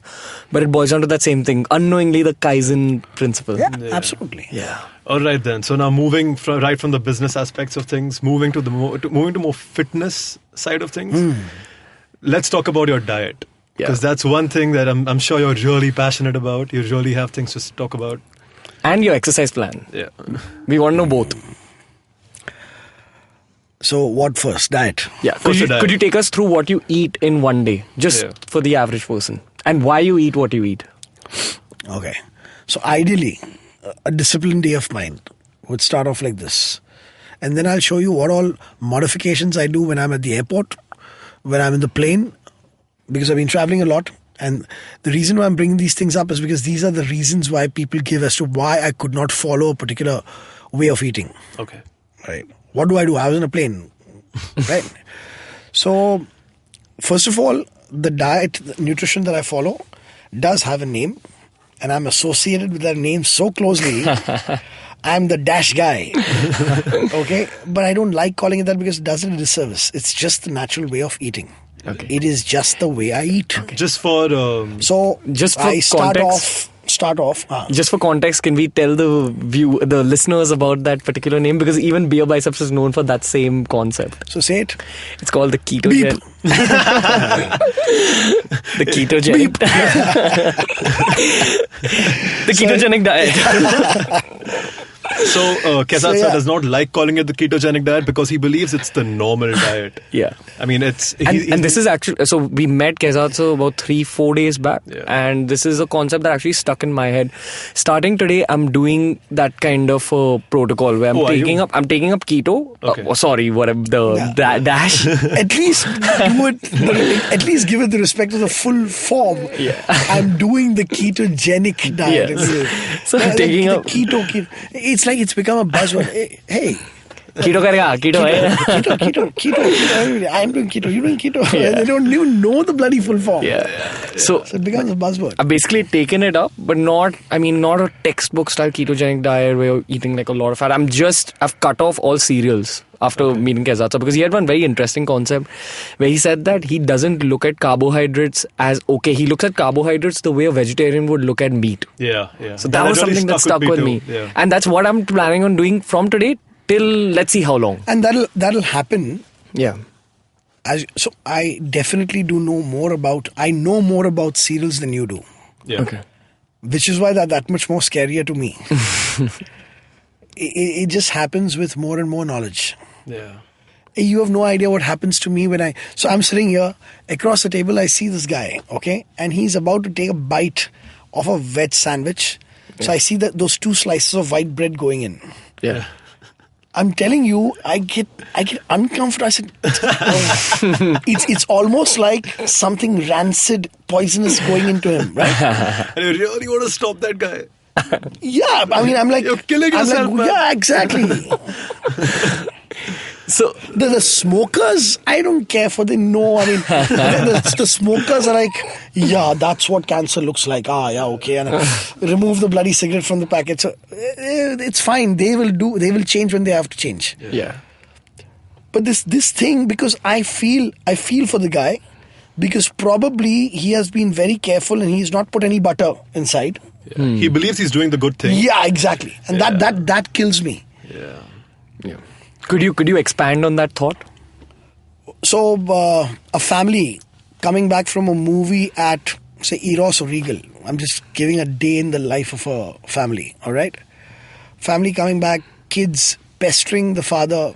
We want a Coke, we want a Coke, we want a Coke. Father is all about, no, Coke's unhealthy, Coke's unhealthy. Stops his car at Haji Ali Juice Center and said, Coke nahi piyoge. Fruit juice lo. Fruit juice lo. I mean, that's sad because that father really wants to do the right thing. Yeah. And that fruit juice is as poisonous as Coke. I'm not saying he would have been better off giving Coke. It's not that. Yeah. But it's as bad. Okay, so now... And then that whole concept, shakkar nahi dalna. He knows. Oh, Bhagwan ne dala hua shakkar kaisa nikalega? So, do you consume any fruit at all? No. Not at all? Throughout the year? No. Okay. I used to enjoy mangoes at one time. Okay. See, that's the point. That is full understanding. I right now eat the way I do and I don't need willpower for that. This whole mango season, it didn't occur to me. It just didn't occur to me. Why should I tell you all that? Look at my control. Why should I say that? It just didn't occur to me. So people have this misconception about the particular diet that we're following. Yeah. That firstly, it's very difficult to follow from a mental perspective. Secondly, you're very low on energy. Is that the case with you at all? Your energy levels? Listen, man, I'm sitting in front of you right now. And pretty much the opposite. Yeah, and quite frankly, whoever the carb eaters are here are going to wish that I stop talking because they'll be exhausted. And by the way, I've not slept. I've not slept last night. Yeah. So why haven't I slept last night? Okay, so I have an academy in Delhi, right? Yeah. So I have an academy in Delhi, and I had a lecture yesterday. So the lecture was about introduction to fitness industry. A lot of things that we spoke right now, I've shared with my students yesterday. Okay, it's the first lecture, so I need to set them on the right track, and that lecture started at 12 o'clock. Okay. Ended at 7:30. Then I had some dinner appointments, talking business. Post that, I go back to my hotel and I get a call from two of my key employees out there, like really good guys, I think. And then they say that, sir, you're not going to be there for a very long time now, which is true. I'll be visiting Delhi again after about a month and a half. And they said it's very urgent that we speak. And they were going to be talking to me something that was crucial to my business. Okay. It's not that I gave them time. But the intensity with which they wanted to talk to me, I said if I don't meet them, probably who knows what they want to talk with me. So I was also curious. And then they landed up at about 12 o'clock at the hotel that I stayed. And then I was talking to them. And that's what happens. I lose track. If it's important and I need to talk and they need to talk, they left at 4 o'clock in the morning. That's this morning. Yeah, this morning. 4 o'clock in the morning they left. And I had to leave for the airport at 6:30. Okay. And there's no way that I would have slept because I would have missed my flight. If I'd slept at 4 o'clock, I wouldn't have gotten up. So then it was about keeping myself awake and doing... So whenever I have time to kill, it's time to learn. So out comes my phone or out comes my Kindle and then it's time to read. Yeah. And then I left. And then I tried reading in the plane, but I conked off. So I've probably slept for about 1 hour in the plane. And I landed and then I came from the airport straight to the academy. After I've come to the academy, one father, so dedicated to his son's swimming career, paid me 50,000 rupees to train him. To counsel, to give the entire nutrition plan. Okay. So my appointments are not some stupid half an hour appointments. And his appointment started off at 3 o'clock. And it finished at 7:30. And then I got on my bike and I came here. And I've been with you guys, and does it really look like I'm... Not one bit. So What do you so- eat in a day? Yeah. What could Like you a just rule get book. us So through? if given the thing that it's a standard day, Yeah. my first meal will be eggs. Okay. And delicious eggs. So you all know anything about Parsi cuisine? Yeah. Akuri. Yeah. I make damn good akuri. Okay. I put the bloody entire kitchen into it. So spices, Yeah. I can't even name them. I just see them and I put all of them. One after the other. Yeah. Right? And there's onion and there's a lot of chopped garlic. The chef Kaizzad says that there can't be too much garlic. Yeah. You just keep on chopping and putting it inside. And it's made in butter. Yeah. Okay. So I make it in white butter. Now, you don't need to make white butter at home. You can get commercially available white butter. Yeah. So being a Parsi, I go for the Parsi dairy white butter. Yeah. And just whip it up. And you know how chefs are or cooks are? So a chef who does this wedding catering, no, he can only know the measures of this big huge vessel. Yeah. Tend to make something which is for two people difficult. हिसाब किताब क्या मालूम नहीं उसको. हाँ. वैसे मेरा जो ये बनता है ना, कुरी बनता है ना, 10 अंडे के नीचे नहीं बनता है. Achha. So, and you have the whole thing in one go? Yeah. So how many 10x. calories would that be, approximately? Who cares? You don't eat in a deficit or a surplus or anything like that? Okay. Thermodynamics. Calories in, calories out. Thermodynamics is science, but it's physics. And your body's metabolism, utilization of an energy substrate, is biochemistry. You're extrapolating a scientific principle of one base onto another science. So no, thermodynamics doesn't count. So how do you go about it then? How All do right, you... so since we are not on camera and people are listening, Yeah. Mr. Beer Biceps, Yeah. you know how to count fat? I mean, how to measure fat or feel how much subcutaneous fat a person has? No. Usually we... With a pinch? check out. Yeah. Caliper? Yeah. Caliper. But if a person has a lot of fat, what happens? A big pinch, right? Yeah. Yeah. So, Mr. Beer Biceps, you need to pinch. Go ahead. Your stomach? Yeah. Go ahead, Ranveer. Try and get some fat in your fingers. Oh, this is insane. Never thought I'd be pinching Kaizzad Capadia stomach. Try and get some. Oh, shit. Try and get some. Seriously? Yeah, that's insane. Try and get some. You need to check this out. Wow, that's insane. And that comes from... No, but you're being very kind. You need to try.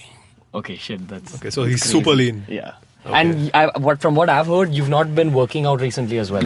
I've started again. Okay. Okay. That's another story. I'll tell you about that. Okay. Okay. So, and that's a beautiful story of you got to do what you got to do, get it done. Okay. And there can be various things that will come in your way. Yeah. Okay. And that's something that's a cool story about my wife also and how she resolved my problem. I'm working out again. Okay. So, right now you saw. Yeah. So, I don't count calories. Okay. And guess what? When I make those 10 eggs, if I just feel like, I'll put another dollop of, Cheese, butter? yeah, on top. I freak people out when I eat. So that's my morning meal. Yeah. Okay. So a lot of Parmesan cheese on top. And this is 10 whole eggs. 10 whole eggs. See, that's the whole point. It's so crazy. I have to specify whole. Dude. Can't I just say eggs? Yeah. And the egg is a white and a yolk together. Yeah. But that's the problem with fitness right Yeah. now. Like people So measure the... we are massive fans of yolk, but like in the way India So is thinking about I've fitness. thrown yolks a lot in my life. Yeah. And I can't help slapping myself for that again and again because I've done a lot of things which are wrong. I've done them. I've taught them. I've taught people to throw yolks. Yeah. Okay. I'm not the smartass who knew the truth all the time. Correct. And part and parcel of my anger and my ranting that happens when I talk about nutrition is that this damn wrong science forced me to teach the wrong things. I can't bear the thought that I taught the wrong things. I abuse my body with that wrong science. I taught that wrong science. I am a teacher who does not believe in practice what you preach. Okay. I will never practice what I preach. Sounds hypocritical, no? Yeah, I want to understand. I wanted to expand on that a bit. Yeah, of course I'll expand on it. But I was waiting for you to ask. I think, where am I going to be asked? How can that on be? an intense tangent. So I was like, we are like, let's- I preach what I practice. Humongous difference. when you practice what you preach, you are putting the shackles on yourself. Abhi bol diya, abhi mere ko karna padega. Whether or not it is working or not. Is another. Boss, I have to be a teacher who practices what he preaches. Yeah. So, don't be a teacher who practices what he preaches. Preach what you practice. Okay. So what happens is that this is how you teach, okay? You come across a scientific fact that makes sense on paper. Wow, okay. Yeah, that makes sense.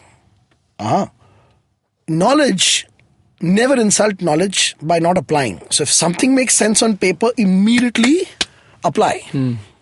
Right? Yeah. So then the application starts. And the application then results in things changing in the body. Nice. Yes, it worked the way it was meant to work. Yeah. It made sense on paper. I applied and it actually worked. Yeah. Yeah. Now I practice it. Yeah. It made sense on paper. I applied it and it worked the way the paper said it would. Right? So I'm practicing it. I practice it for a while. Yeah. I know the ins and outs. I know every goddamn thing that happens while I'm practicing it. Then I'm ready to preach. You get it? Practice what you preach means practicing is happening after you started preaching. Why the hell did you preach something that you were not practicing in the first place? Yeah. Why did preaching come first? Correct. Yeah.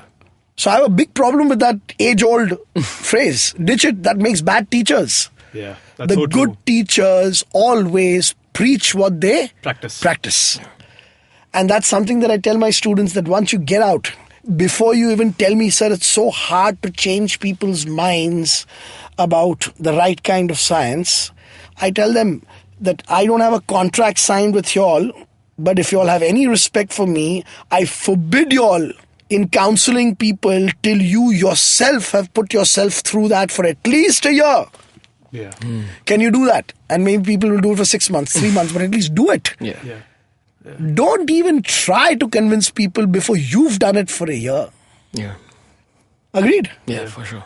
Speaking. And when you do it for a year, you've experienced everything. So somebody's, this is happening. Yes. And this is what you do for it. Because you've understood everything. So what do you eat for lunch? Okay, lunch ideally would be any meat Okay. to whatever quantity. So you should know that when you eat the right foods, leptin, ghrelin starts signaling beautifully. Yeah. Okay. And you will come to that point where the body doesn't want any more food beautifully, and you will know where to stop. Okay. And of course, over a period of time, you know the portion size. Yeah. I'm not saying you waste food at the same time. So over a period of time, very quickly, you know what you can. So I have downed. That's my appetite. So on days that I've forgotten to eat, literally. And I'm not proud of those days, but from the point of view of fat being the super energy source, so I've forgotten to eat because I'm distracted, but the energy doesn't flag down. Yeah. I haven't experienced even a 1% of hypoglycemia since the past 3 years. None. Tremendous sharpness of the brain. Yeah. So I'm on a high. So the point is that when I eat, so supposing I've lectured for 9 hours, I go home. Now my day is over, right? So I'm not distracted anymore. So oh man, I need to eat. That's the appetite. Now I've down 2 kilos of meat, 2 kilos of mutton. In one go? Yeah. Oh my God. That'll be a heavy bill in a restaurant. My by the way, I have a track record. Once I place the order in any fine dining restaurant, once I place the order, the chef comes out. साहब ये बहुत खाना है साहब. नहीं वो तो waiter बोलेगा ना, what goes to sings कि very proudly he'll say नहीं जाएगा. Waste रहेगा. तू लाएगा? Because they don't understand that when I get gravy dishes, I just want to pick the meat out of the gravy dishes. The gravy goes back. Yeah. And I have some weird questions to ask them. So I'll say, कितना बोटी डालता है? एक में क्या? मैं बोला एक सर्विंग में तुम्हारा कितना मटन का पीस आता है? He'll say 4. Okay. मैं ऐसा अच्छा तो 4 प्लेट ला. Now this will happen in some, but in a fine dining restaurant you don't. But I order like crazy. Is your dinner also the same as your lunch? Like is the rest of the day also like omelets and lots of meat? Yeah, absolutely. Like right now, I was counseling this sportsman, right? Yeah. Nutrition counseling. One of the things that I do in my nutrition counseling is that I start eating in front of them. Okay. So it's one thing to sit across the table and say, high fat, this, that, and all that. You're giving a recommendation. And it's another they thing to sometimes actually- don't believe that you would be having something like this. So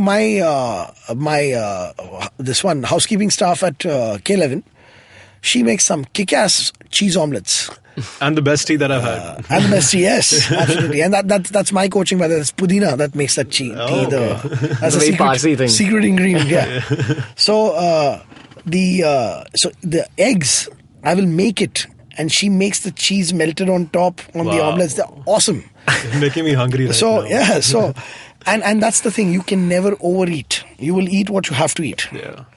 Okay, so if I were to just sort of a nice disciplined day for me would be eggs, whole eggs. Of course. Like, Of course, that's like I out have to say whole eggs. out of the way now. So whole eggs in the morning, Yeah. vegetables and meat in the afternoon, vegetables and meat in the night. And yes, for the protein deficit that I need, whatever, maybe 1 or 2 whey protein shakes. But oh man, you've never had more delicious whey protein shakes than the ones my wife makes for me, and the ones that I make for myself when my wife is not there. And that's so any flavor whey protein with about 3 tablespoons of coconut oil. Okay. Okay. I hope the guys pick up a pencil and get this recipe right. So 3 tablespoons of coconut oil, Okay. 2 to 3 tablespoons of coconut milk, Okay. 1 tablespoon of full fat cream, whipping cream. Okay. And 1 tablespoon of almond butter. That's a lot of fat. And you whip it in. Yeah. Yeah. And you blend it all together. Yeah. So what many people don't know is probably I'm again one of the first people to start having supplements in India, probably. Yeah. So I've had protein powders for like years, and I've always downed them in one go. The names on the bloody boxes are all cookies and cream. They bloody taste like shit. Every protein shake tastes like shit. Yeah. Okay, those names are just for the heck of it. Strawberries and cream. Yeah. Oh, which one tastes like strawberries and cream? So anyway, you just down it because you have to have it. Yeah. But now with these ingredients, you'll see me sipping it like I'm having some bloody smoothie. Yeah. Okay. I'm going to try this for sure. And it's damn healthy. So one last question in the diet. What's your opinion on other diets like intermittent fasting and stuff that are Intermittent fasting is a schedule of eating. It's not a diet. A diet is defined by the kind of macros that you eat and the type of food. Yeah. Timing cannot be called as a diet. Yeah. So do you follow anything like that? The guy who started off intermittent fasting started off on such a stupid premise that I hated it initially. Okay. Okay? He came a warrior diet. Oh yeah. 4 hours eating and then No, forget the 4 hours eating. The premise was warriors didn't eat during the day. They ate only once in the night. Okay. Why? Because they were fighting. तो क्या करेगा साला कोई तलवार से आ रहा है ऊपर और बोलेगा टाइम प्लीज मेरे को खाना खाने का है तो obviously after ceasefire only na, they'll eat in the night. Yeah. And you think that when they were fighting wars every day, they were battling every day of the 365 days. No. So in peacetime you think they again ate only once in the night. What a stupid idea. yeah. So, and then I realized that those guys, the warriors who ate once, Baba, they were not on some carb-based 60% grains. और अगर ऐसा होता ना तो लड़ते लड़ते hypoglycaemia फटाक down Yeah. तलवार हाथ से गिर जाता था. Yeah. The reason they could eat only once a day was because it was on the template of a lot of fat and meat at that time. And once you are adapted to using fat as an energy substrate, then like me, you can be 24 hours fasting. Yeah. Okay. And your energy levels will still be up. So intermittent fasting has its merits. And again, that guy kept it so fluid. He had some 10 versions of intermittent fasting. So the only version that I subscribe to is once you're into intermittent fasting, and don't try intermittent fasting till you're keto adapted, which means that you will be on a very high fat, moderate protein, very low carb diet for at least about 6 months. Till that time, what happens is that your whole energy substrate changes to fat. You become very efficient at using fat for energy. Okay. Your intramuscular triglycerides are converting to ATP faster than glycogen. Everything is adapted now. Now the body is working the way it should be working. Yeah. And it's getting all its energy requirements from ketones. Okay. When that happens, and technically speaking, your blood ketone levels of beta-hydroxybutyrate should be about 2.5 upwards, 2.5 to 3 millimolar is what you're looking at. Okay. So if you are at that level, then boss, fasting is no problem at all. But don't fast during the lazy times of the day. Keep your fasting period post 12 o'clock. So my ideal way of doing intermittent fasting, after about 6 months on a ketogenic diet, after fat adaptation has occurred, is first meal 4 p.m. Yeah. Okay. Keep your workout at the fasted pace. During that feeding time, there's no workout there. Yeah. So 4 p.m., of course, some people say, I can't do it in the morning. Those are all modifications and compromises. I'm talking about the ideal. So 4 p.m. will be one meal. Around 7 p.m. will be another meal. Around 9 to 10 p.m. will be another meal. And around 12 o'clock should be your last meal. Okay. So 8 hours of feeding. And then you sleep, right? Yeah. So you're full. And you sleep. And you sleep well. Out of the 16 hours of fasting, 8 घंटे तो सो लिए, खत्म हो गया वो, फट करके निकल गया, अभी आप उठ गए सुबह. Do you know that majority of the people are not really very hungry in the morning? Yeah. And the morning is like getting ready for work and moving, and there's so many things distracting you that your time flies, right? So you then try and work out in the morning, and you will understand the bliss of working out on an empty stomach. Okay. When your stomach is not doing any activity, it's not digesting any food. The blood supply is all available to the musculoskeletal system. The gut is not pulling blood towards it. Correct. We've forgotten how to train with the gut silent. Because I taught people that you need to have oats and slow release carbs, pre-workout, and casein, and the damn thing's churning inside, and we've accepted that discomfort while working out. You want to feel good pumps? People don't even understand the meaning of a pump. The pump comes because the blood supply is available to the musculoskeletal system. Okay. Right? Yeah. So fasted state training, especially fat adapted, your intensity is high, you're damn bloody comfortable. Pumps are great. And you can hydrate yourself. That's not a problem. So you're hydrating. तो workout भी हो गया, workout का और 2 घंटा निकल गया वहाँ पे. बाद में आप काम पे गए, काम पे भी बिजी. अराउंड 1-2 बजे भूख लगती है. But at that time, you're seeing the light at the end of the tunnel. So it's 2 o'clock. We say, okay, I got to wait till 4. That's fine. And then 4 o'clock, your feeding starts. And then you end it by 12. And you start again. Yeah. Okay, many people find the schedule so good that they stick by it. Yeah. And it does wonders for the body also. Okay. And it helps some people pass through the plateau of a fat loss plateau also. But that's not the reason why you should be doing intermittent fasting. And I have a different kind of IF that I do.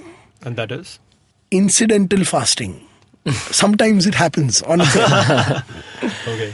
Yeah, so anyway, Mr. Kaizzad Capadia, that was one of the most enlightening, enriching, and you want to add like some word to this? Interesting conversations we've had on the podcast. Yeah. Thank you. I enjoyed myself on Hustle Science. Nice hardcore name. I like it. Makes science sound cool. Yeah. Right? So, really enjoyed myself. Thank you. I hope you guys did. Yeah. We're definitely going to be having you on the podcast once again at some point. Thank you for helping educate us and whoever's listening to this conversation till this point a lot with diets, business, all that. Thank you for coming, sir. This was super fun. Some marital advice also. Shit. I can't believe that happened. So I hope you guys liked today's show. We will see you guys later.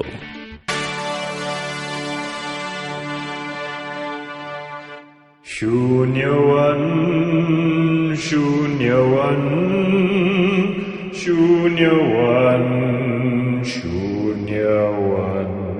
$1 billion acquisition. Another copycat startup got formed. No, the tech world in India is surely moving double the speed of this voiceover. Tune in to Shunya One every Tuesday to catch us talking to the smartest people we know on the IVM Podcast website, app, or wherever you get your podcasts from. Hello there, my name is Naveen Narona, and as a gay person in India, I get asked a lot of stupid questions. Beta, is it LGBT or eligibility? How do 2 men procreate? Bro, is Grindr better than Tinder or what? We answer all these questions and much more on my podcast, Keeping It Queer, where I talk to individuals from the LGBT community in India and learn about their personal stories. Catch all the episodes on the IVM Podcast app or any other podcasting app you like. Till then, keep it queer.